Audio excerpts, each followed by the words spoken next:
Hello,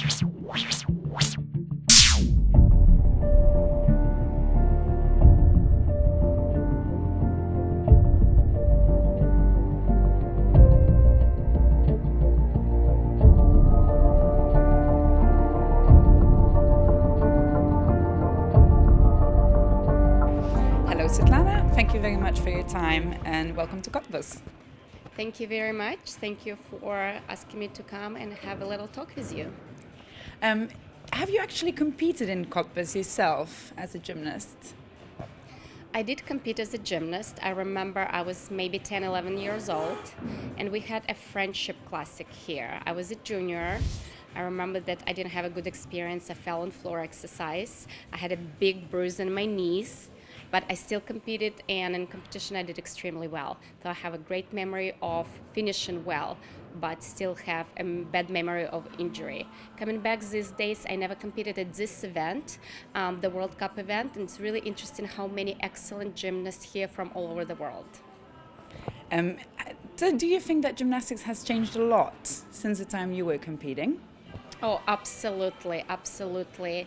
First of all, at my time, you have to do all 4 events. You have to be all-around gymnast. Now you have gymnasts who may be not as strong all over, but their specialty only single event. And I think it gives them opportunity to travel and show their best at different competitions.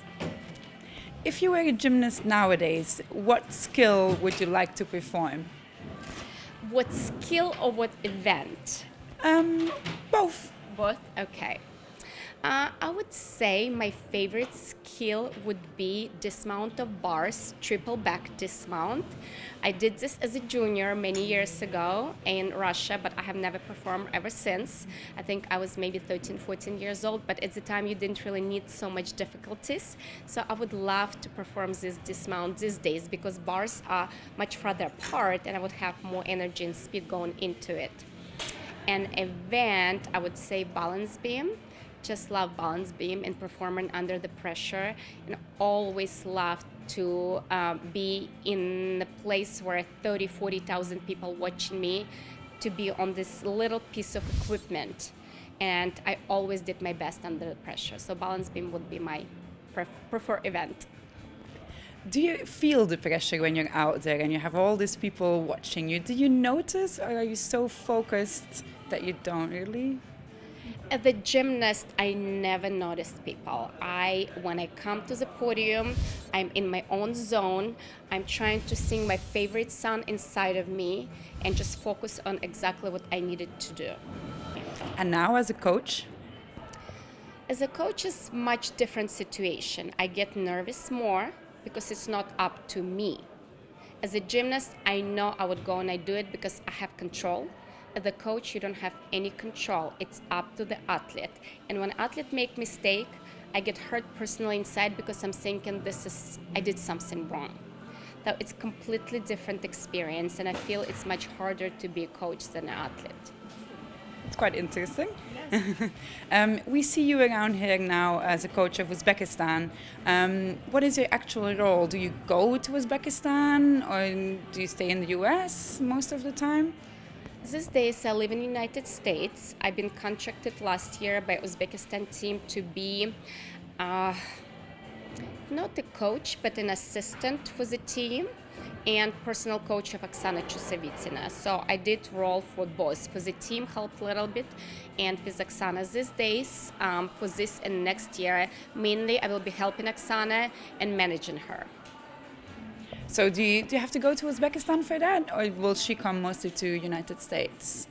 We will be training all over the world. We'll be training a little bit in Germany, majority of time in the United States, and a little bit of Uzbekistan, but I don't go there, just quite too far. And gymnastics, the gyms there is not as well equipped, I would say. It's actually really difficult for you to believe and for me to explain what situation, what kind of gyms they have there. It's really, really old. Equipment is old. I really don't know how she can train there and be as good as she is these days. So that's why we're trying to train in Germany and United States mainly.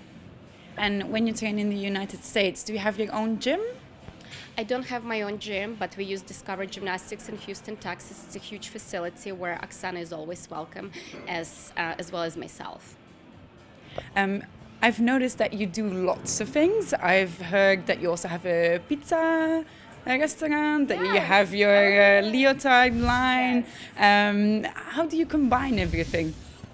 I think I've been fortunate in my gymnastics career as a gymnast, and I think later on in life, just doing the right thing, helping people, and doing a little bit of everything. So just recently, I've been added to company Dreamlight. It's a leotard company where Oksana going to be wearing their leotards at this event, and they asked me to be part of their company to have my own designs. So I'm really, really fortunate to have that and excited. Line doing extremely well. Pizzeria, yes. 6 years ago, me and my husband invested in a pizzeria and we became owners. It's quite different experience, food industry. Not that I ever loved pizza, but now I know so much about the food and about great pizza. We have delicious, delicious food there. So I'm excited to do that. But of course, I don't do it myself personally. I'm in the restaurant when I can be, and I help as much as I can when I'm in town. But because I travel so much, it's not. We have a full staff. We have, everything running on its own. So, and when I need a free meal, I'm always welcome to have one. Is there anything else you would like to do inside of gymnastics or outside? Something that's been your dream? Mostly travel. I enjoy different countries. I enjoy visiting, learning the culture, trying different food. Though my dream too, I was telling somebody on the bus today that my dream would be to go to India. I really want to visit India one of these days and maybe bring my family to show them that people not as fortunate as we are in the world, and just to see how people live in the world, and it's a third world country, just to get educated myself and my own family to how people live in different countries. It is an important thing, I think. If you would have to pick a team of gymnasts these days, who would you pick and why? Gymnast, I would say I would choose USA. It's a hard-working country, lots of children. They pay to do gymnastics, lots of money, and they work very hard. Whatever you tell them, they try to do their best. They have everything in the world. They educated, but they still come to the gym and give 100 to 200% every single day. And I'm just amazed to see how just great people and hardworking kids. It's all I have to say. Yeah, they are the strongest team at the moment. Yes, absolutely. Do you think anyone can beat them? Oh yes, definitely. Definitely. I think the Russia might have a strong team if all of their athletes will be staying out of injury. Mustafina, Komova, Afanasieva, there's quite a few excellent gymnasts. I think Romania, Catalina Ponar and Isbasa coming back, so I'm really excited to see them help Iordache to bring the team up. So I really hope so. I really hope that USA can put some competition among the other countries. It will be more exciting to watch. Thank you very much.